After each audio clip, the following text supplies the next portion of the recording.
Good job. I guess that's Actually, it's fine now. fine now. Yeah, but- you're good. All right, Joe, you Good. All right, we're here with Matthew Cooper, Matt Sabadoff, and Caleb Sear after the Blue Jays Super Regional victory. This one could go to anybody. Maybe you guys just want to go right down the line, but how's it feel to get those 2 wins today and be moving on to Iowa? Sure, yeah, it feels great, man. I mean, we've put in a lot of work this season, and in the season too. We prepared for this, and we dreamt about it, and it finally happened, so it feels really good. Yeah, this is the stuff we talked about back in November. You know, as we finish up the fall season, these were our goals. This is what we wanted to do, and it's just another step in the process. So I'm super excited for our guys, especially the guys who haven't been to Iowa, and myself, and these guys included. So it's going to be a lot of fun, and we're just looking forward to it. Yeah, it's real exciting. These are goals we've been working towards since we stepped foot on campus last summer. So we knew we had the guys to do it, and we have a lot of confidence as a team moving forward. First one goes to Matt. Obviously, big time spot, game 3, winner go home opportunity.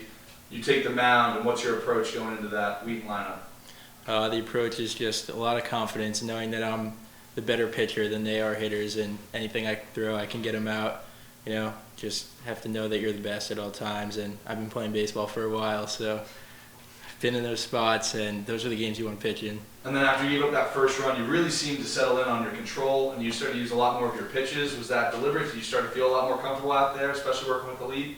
Yeah, I mean, the lead always helps, and just knowing that you have a full group of guys to back you up. Like, I have faith in every single player on our team that's going to pick me up, and I'll pick them up. So it's a great group, and just having them back there really let me settle in and do what I had to.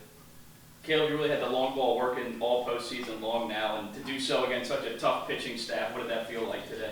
It felt really good. I've been trusting the process the entire time, maybe even sometimes when it hasn't been working. It just feels good to feel the ball off the barrel and help the team win. And then Matthew, you could tell, you know, we saw you yesterday take some extra swings after the loss, and then coming in today, had a little bit of a rough game 1, but to bounce back the way you did and have those big swings in the second game, how'd that feel for you? It was good. It was good. I give a lot of credit to my mom. She's my BP thrower, so she stuck around after, gave me some extra swings.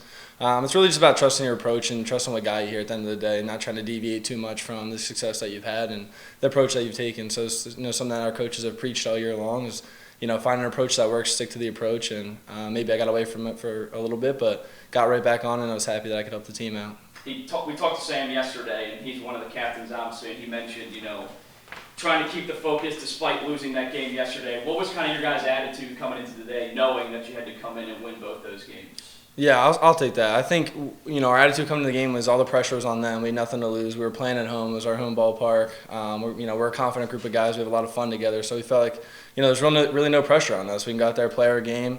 I feel like maybe we were a little tight yesterday, and the game was kind of over before we knew it. And the coaches really stressed slowing it down today, and I think we took that, as the game went on. We slowed it down, played with a lot of confidence, and felt like the pressure really wasn't on us today, and we could just play our game.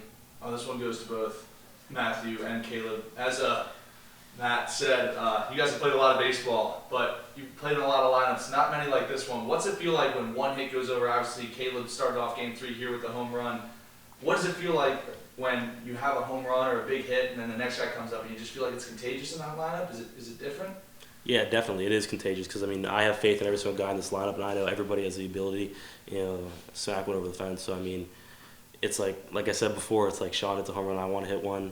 Coop hits one, I want to hit one. It's contagious. Yeah, hitting is definitely contagious. I think that's something that you learn at the game of baseball is once you see someone else do it, it's like, I can do it too.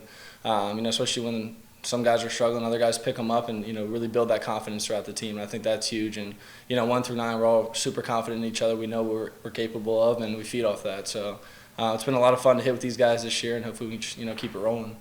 Matt, when you had that long break in that 7th inning when you guys put up 7 runs and gave you that 10-run cushion, I mean, how much confidence did that give you coming out with that big lead to get those last 6 outs that you did? Just so much confidence, like being able to pitch with a lineup like this all year.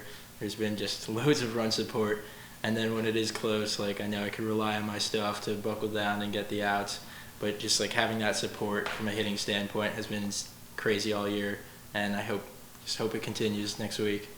This is my last one for probably you two guys, most of them. Matt, you got a couple ABs this year, but you guys were You guys broke the Division III single-season home run record today. Both of you guys are right at the top of that list for the team. I mean, how cool is that to be a part of a record that stood for over 25 years? It's definitely super cool, and I think it's something that we probably didn't think of or even dream of coming into the season. It wasn't a goal of ours. It was kind of just a factor of all the hard work and time and effort we put in.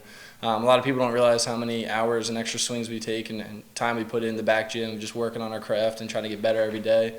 And it's really great to see it really paying off. And at the end of the day, we push each other. It's like Caleb said, when someone hits a home run, it's like, all right, I want to get one now. So it's cool to have that little competition within the team and helps push each other, but it's been awesome. Yeah, I mean, I wasn't even aware of it until like 2 weeks ago that we were even close. So, I mean, yeah, I think it's just all about everyone, working together, trusting their approaches, working on their approaches during the season. It's really cool to see everybody, kind of do well.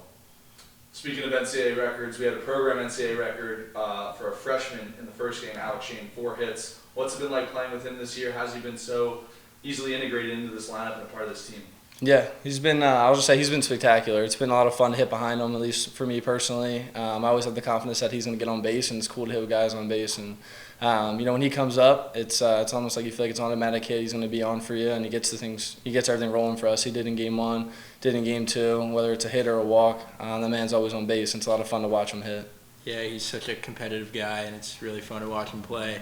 I mean, whatever he does it 120%, and that competitive nature you just can't teach, and he's got it. So one here, you guys are the last Johns Hopkins team now left standing, and you guys are terribly supported throughout the year of all of our other teams. One, how does it feel to just add to the success of this year? And then second, knowing that all your fellow Blue Jays are now watching you guys, it's been pretty remarkable since we landed here last August. Yeah, it's been awesome. I think something that when you step on campus in the fall, Coach Babb stresses that we got to support our other teams. We got to show out. We make a schedule, go out and see all the other teams as much as possible. So to see them return the favor and be here in the stand to support us, those are our friends, and we love seeing them out here. It feels good when they support us, and it's been a heck of a ride, and we really love having them here. Definitely, it's a winning culture here. It's great to have your friends in the stands. It's just a different energy when you're playing with people there, and it feels really well that we're representing Hopkins well. And then one final one here, just kind of wrapping up this entire Super Regional. Obviously, went down 1-0 after that first game, win both today. What's the big overarching lesson you guys have learned going into Iowa from a tough test from this Wheaton side? Leave no doubt. I'll start with that. I said leave no doubt. It's been our team motto all year, and we just keep pushing. I think it's just got to be when we play our game, nobody in the country can beat us, and we know that, and hopefully all the other teams know that because we're going to come to Iowa playing our game. Yeah, I said when we trust ourselves, we're going to do really well.